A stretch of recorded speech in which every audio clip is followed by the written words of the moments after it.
নমস্কার বন্ধুরা, আজ আমি নিয়ে এসেছি দুর্দান্ত স্বাদের লাউয়ের একটি নিরামিষ রেসিপি, যেটা গরম গরম ভাতের সাথে খেতে দুর্দান্ত লাগে। আর রান্নাটা তৈরিও হয়ে যায় একদমই অল্প সময়ে আর নামমাত্র তেল মশলায়। বলতে পারেন একদমই স্বাস্থ্যকর ও সুস্বাদু একটি নিরামিষ রেসিপি।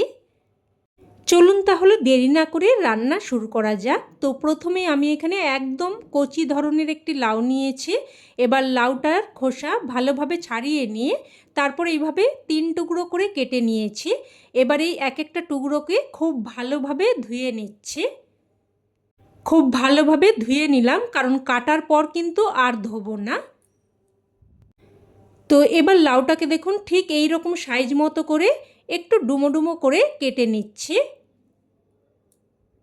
আর লাউ কিন্তু একটি ভীষণই উপকারী সবজি। বিশেষ করে গরমের দিনে লাউ খাওয়া কিন্তু আমাদের শরীরের জন্য ভীষণই ভালো। তো ঠিক একই রকমভাবে আমি সমস্ত লাউটাই কেটে নেব। তো সমস্ত লাউটাই এখানে কেটে নিয়েছি। এবার একটা প্লেটের মধ্যে উঠিয়ে রাখছি।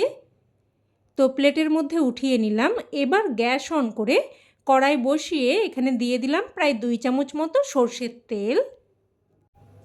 আর পুরো রান্নাটা কিন্তু এই তেলেই হয়ে যাবে। তো ছোট চামচের 2 চামচ মতো সর্ষের তেল আমি ভালোভাবে গরম করে নিয়েছি। এবার এখানে দিয়ে দিলাম কয়েকটা ডালের বড়ি। তো বড়িটাকে উল্টে পাল্টে হাই ফ্লেমে নাড়াচাড়া করে ভেজে নেব। হাই ফ্লেমে উল্টে পাল্টে বড়িগুলোকে ভেজে নিলে কিন্তু বড়ি একদমই কম তেল টানবে। তো দেখুন উল্টে পাল্টে নাড়াচাড়া করে বড়িগুলোকে ভেজে নিলাম। তো বড়িগুলো উঠিয়ে নিয়ে এবার এখানে দিয়ে দিলাম আলু। এখানে আমি দুটো মিডিয়াম সাইজের আলুকে দেখুন লাউয়ের সাথে সামঞ্জস্য রেখে একই রকমভাবে কেটে নিয়েছি। এবার এখানে সামান্য লবণ দিয়ে দিচ্ছি। তো লবণটা দিয়ে আলুর সাথে ভালোভাবে মিশিয়ে নেব। মিশিয়ে নিয়ে এবার একটা ঢাকনা দিয়ে দিয়ে লো টু মিডিয়াম ফ্লেমে প্রায় 2 থেকে 3 মিনিট মতো ভেজে নেব। আর এই সময় আমি একটা মশলা তৈরি করে নিচ্ছি। তো নিয়েছি এখানে 1/2 ইঞ্চি মতো আদা আর 2টো কাঁচা লঙ্কা। তবে ঝালটা কিন্তু অবশ্যই আপনারা আপনাদের স্বাদ অনুযায়ী দিয়ে দেবেন। তো আদা আর লঙ্কাটাকে দেখুন বেটে নিয়েছি। এবার এদিকে ঢাকনা দিয়ে দিয়ে প্রায় 2-3 মিনিট মতো আলুগুলোকেও দেখুন ভেজে নিয়েছি। এবার আলুগুলো উঠিয়ে নেব। বন্ধুরা, আপনারা হয়তো লাউ অনেক রকমভাবেই রান্না করে খেয়েছেন, তবে আশা করি এই রকমভাবে কোনো দিন খাননি। তাই আপনাদের কাছে অনুরোধ করব অবশ্যই এইভাবে একবার বানিয়ে দেখবেন। খেতে কিন্তু দারুণ টেস্টি হয়। তো আলুগুলো উঠিয়ে নিয়ে এবার ওই তেলের মধ্যে আমি ফোড়নে দিয়ে দিয়েছি 1/2 চামচ কালো জিরে আর 2টো শুকনো লঙ্কা। এবার ফোড়নটাকে নাড়াচাড়া করে কয়েক সেকেন্ড ভেজে নিয়ে এবার এখানে বেটে রাখা আদা আর কাঁচা লঙ্কাটা দিয়ে দিচ্ছি। আর আদা আর কাঁচা লঙ্কাটা দেওয়ার সাথে সাথেই কিন্তু খুব তেল ছিটে আসে। তো আপনারা চাইলে এর মধ্যে অল্প একটু লবণ এই সময় দিয়ে দিতে পারেন, তাহলে কিন্তু তেলটা কম ছিটবে। তো আদা আর কাঁচা লঙ্কাটাকে একটু ভেজে নিয়ে তারপর এখানে কেটে রাখা লাউ দিয়ে দিয়েছি। এবার লাউটা দিয়ে ভালোভাবে নাড়াচাড়া করে মশলার সাথে মিশিয়ে নেব। তো বেশ ভালোভাবে মশলার সাথে মিশিয়ে নিয়ে এবার মিডিয়াম ফ্লেমে একটা ঢাকনা দিয়ে 2 মিনিট মতো রান্না করে নেব। তো ঢাকনা দিয়ে দিয়ে প্রায় 2 মিনিট মতো রান্না করে নিয়েছি। দেখুন লাউটাকে আমি একটু ভাজা ভাজা মতো করে নিয়েছি। তো এইভাবে হালকা একটু লাউটাকে ভাজা মতো করে নিয়ে এবার এখানে আমি দিয়ে দিচ্ছি স্বাদ অনুযায়ী লবণ। আর আবারও বলছি, লবণ ঝাল এগুলো অবশ্যই আপনারা আপনাদের স্বাদ অনুযায়ী দিয়ে দেবেন। তো লবণটা দিয়ে ভালোভাবে মিশিয়ে নিয়ে এবার আবারও একটা ঢাকনা দিয়ে প্রায় 3 থেকে 4 মিনিট মতো রান্না করে নেব। তো ঢাকনা দিয়ে দিয়ে প্রায় 3-4 মিনিট মতো রান্না করে নিয়েছি। লাউ থেকে বেশ খানিকটা কিন্তু জলও বেরিয়েছে আর লাউটা একটু বেশ নরমও হয়ে গেছে, তবে পুরোপুরি কিন্তু সেদ্ধ হয়নি। তো এবার এখানে আমি ভেজে রাখা আলুগুলো দিয়ে দেব। তো আলুগুলো দিয়েও একবার নাড়াচাড়া করে মিশিয়ে নেব। মিশিয়ে নিয়ে এবার এখানে দিয়ে দেব 1 বাটি মতো গরম জল। আর এই রান্নাটা একটু ঝোলঝোল মতো হবে, তো সেই অনুযায়ী জলটা দিয়ে দিতে হবে। তো জলটা দিয়ে ভালোভাবে মিশিয়ে নিয়ে এবার ঝোলটাকে হাই ফ্লেমে প্রথমে ফুটতে দেব।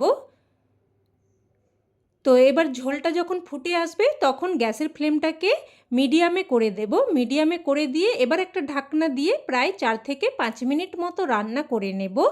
আর এই সময় আমি একটা কিন্তু স্পেশাল মশলা তৈরি করে নেব।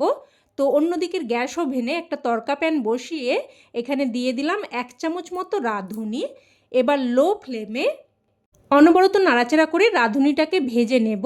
দেখুন একটুক্ষণ ভাজার পরে দেখবেন এই রকম চিটপিট করে ফুটতে শুরু করবে, আর তখনই কিন্তু সাথে সাথে মশলাটাকে নামিয়ে নিতে হবে, না হলে কিন্তু বেশি পরিমাণ পুড়ে ফ্লেভারটা নষ্ট হয়ে যেতে পারে। তো সাথে সাথেই নামিয়ে নিয়ে এবার এটাকে দেখুন আমি একদম মিহি করে শিলেতে বেটে নিয়েছি। এবার এদিকে প্রায় 5 থেকে 6 মিনিট মতো রান্না করে নিয়েছি। আর দেখে নেব লাউ আলু সমস্ত সবজি ভালোভাবে সেদ্ধ হয়েছে কিনা। তো দেখুন আপনাদের দেখিয়ে দিচ্ছি। দেখুন আলু কিন্তু একদম সুন্দরভাবে সেদ্ধ হয়ে গেছে। আর 2-1টা আলু কিন্তু তরকারির সাথে এইভাবে ভেঙে একটু মিশিয়েও নিতে পারেন। যেহেতু একদমই অল্প তেল মশলায় রান্না, তরকারিটা একদম ছাড়া ছাড়া মতো লাগবে না। তো এবার এখানে ভেজে রাখা বড়িগুলোও দিয়ে দিয়েছি আর ভাজা মশলার পেস্টও দিয়ে দিয়েছি। আর বন্ধুরা এই ভাজা মশলাই কিন্তু এই রান্নার স্বাদে একদম অন্য মাত্রা এনে দেবে। আপনারা দেখতেই পেলেন রান্নাতে কিন্তু একদমই আমি বেশি কিছু মশলা দিইনি। এই ভাজা মশলাই রান্নার স্বাদকে একদম বদলে দেবে। অবশ্যই এইভাবে একবার বানিয়ে দেখবেন। তো সব কিছু ভালোভাবে মিশিয়ে নিয়ে এবার মিডিয়াম ফ্লেমে জাস্ট 2 মিনিট মতো রান্না করে নিয়েছি। 2 মিনিট মতো রান্না করে নিয়ে এবার এখানে আমি দিয়ে দিলাম অল্প একটু চিনি।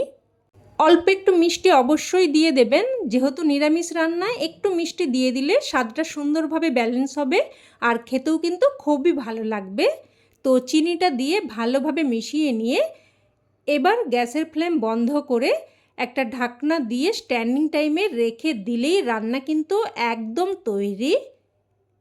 এবার এটা গরমাগরম ভাতের সাথে পরিবেশন করুন, খেতে কিন্তু এক কথায় জাস্ট ফাটাফাটি লাগে।